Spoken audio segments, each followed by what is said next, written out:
Now, at the time, a lot of us were so excited about this. Nike is obviously the biggest brand in athletic apparel, and Caitlyn seemed to be a perfect fit for the brand. Instead of signing with Nike as everyone had anticipated, Caitlin Clark shocked the basketball world by signing with Adidas. This isn't just any deal though, it's a game that has Nike sweating.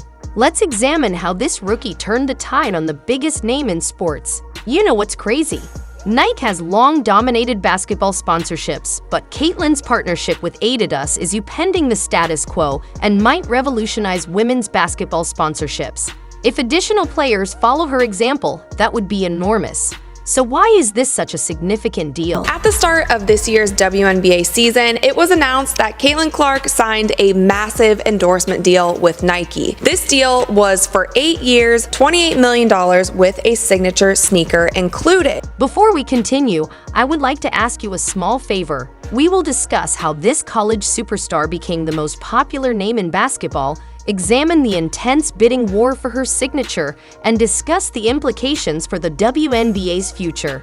Trust me, you won't want to miss this. Please take a moment to like this video if you like this material. Additionally, over 98% of you watch the videos without subscribing, which is free of charge but has a significant impact on us. Thank you so much. Now let's go back to the video. Remember when no one knew Caitlyn Clark's name? That's about to change drastically.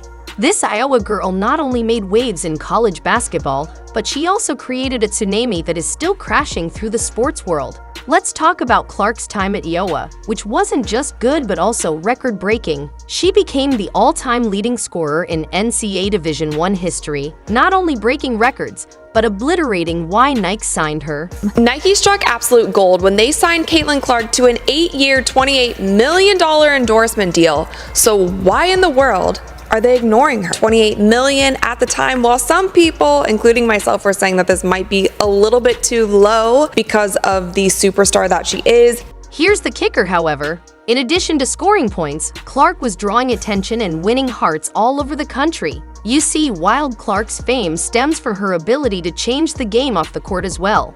On draft night, her Indiana Fever jersey sold out in an hour. Not just any sellout, but the best-selling jersey in Fanatic history. But hold on, things will get better. In addition to being well-liked, Clark is marketable in a way that has never been seen in women's basketball. Analysts claim that her commercial performances are more impactful than usual.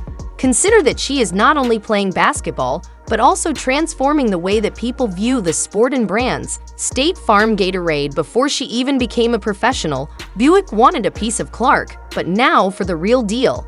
In addition to breaking into the boys club that is kicking down the door, Cher became the first female athlete to secure an exclusive contract with Panini America for trading cards and memorabilia. Now let's speak about Clark's aspirations. She isn't afraid to express what she wants, which has never been seen before. For sure as hell have not seen any Caitlyn Clark signature shoes. It is mind-blowing. Since she has signed this contract, you guys, and her WNBA season has come and gone. And with that, Nike has not done one thing to promote her. We have not seen any commercials, we have not seen any ads, we have not seen any Caitlyn Clark merchandise. According to her, it was a childhood dream. I want my own shoe. I want kids to wear your shoes. I want merchandise, whatever it is. This is more than just ambition. It's a model for revolutionizing women's sports marketing as a whole. If you think choosing a shoe deal is simple, think again. The competition for Caitlyn Clark's signature turned into a full-on war between sports and science, with offers that would make your head spin. Clark wanted her own shoe, but she received far more than she had anticipated. Imagine being at the center of the most competitive bidding war in women's basketball history, and then picture turning down the biggest offer on the table. It was termed the most competitive negotiation in women's basketball history, which is enormous. Let's examine the stats because they're crazy. Here's where it gets crazy. With all these huge offers circling, you would think Clark would just accept the largest payout.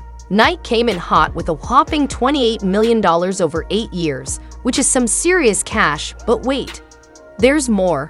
Under Armour wasn't playing around either, putting $16 million on the table for just 4 years, and Adidas offered $6 million over 4 years. And I feel like looking back in retrospect, that might have been the perfect place. Under Armour came to her and said that she could be the face of the women's line on the Steph Curry side because her and Steph's game is so similar. In a shocking twist, she didn't choose the largest CH. Can you believe it? Clark went with Adidas, but here's the real reason. Money wasn't the only consideration. Clark had a dream, and it wasn't just about getting paid. In her own words, it was a dream growing up. You want your own shoe, you want kids to wear your shoes, your merchandise, whatever it is. But wait, there's more to this story. When Nike first offered $3 million a year without a signature shoe, they must have quickly realized their mistake and returned with a new offer that included a signature shoe. Well, that wasn't enough, and some brands couldn't even handle the heat. Puma, for example, looked at the starting bid of $3 million per year and said, "Nope, we're out." That's how fierce this battle was. Clark claimed to have grown up admiring Nike and to have seen Nike players compete in many sports, which motivated her to put in a lot of effort and change the world. So why didn't she choose them? It turns out that choosing Adidas over Nike was just the first step in what made the company stand out. Now that Clark is at the center of a scandal that has everyone talking, why are some people claiming she doesn't deserve this deal? Let us dissect it. In addition to upending the shoe community, Clark's move is also having an impact on women's basketball. While some fans are ecstatic, others are not pleased at all. Here's the situation. It's big that Clark is receiving her own trademark shoe before even playing in a WNBA game, but it's also making others wonder why she is suddenly the center of attention. A.A. Wilson is an Olympic gold medalist and 2-time MVP, yet she doesn't have a trademark sneaker. Though it's not just about shoes, this whole situation is raising some serious issues regarding race and marketability in sports. For example, the only WNBA players with signature shoes are white, which has people discussing representation and fairness in the industry. This is where things get interesting. Some fans are perplexed and frustrated, wondering why Clark gets this opportunity when other well-known stars don't. Some claim that Clark's contract may benefit everyone, claiming that her marketability and the possible success of her shoe line might lead to opportunities for other female athletes. They compare it to a rising tide that lifts all boats. However, let's not forget that this isn't just about business. It's also about dreams and inspiration. Remember Clark's statement that she wants kids to wear her shoes and merchandise? That's powerful stuff. It's about showing young girls that they can dream big in sports just like the guys do. If Clark's shoe sells like crazy, it could change how brands look at women's basketball. Suddenly, they might see dollar signs where they didn't before, which could mean more endorsements, more visibility, and possibly even more signature shoes for other players. In addition to altering Clark's life, her relationship with Adidas is upending the whole system and forcing us to consider difficult issues like who gets chances and why, while also demonstrating what is feasible. It's amazing how Caitlin Clark went from being a collegiate basketball star to Adidas. She not only upended the basketball world, but she completely turned it upside down. Can you picture turning down the largest sports brand, Nike, for a lesser deal? Well, here's the problem. Remember when Clark said that it was a dream growing up to have your own shoe, have children wear your shoes, have merchandise, whatever it is, that's what this is all about. She's not just thinking about the money.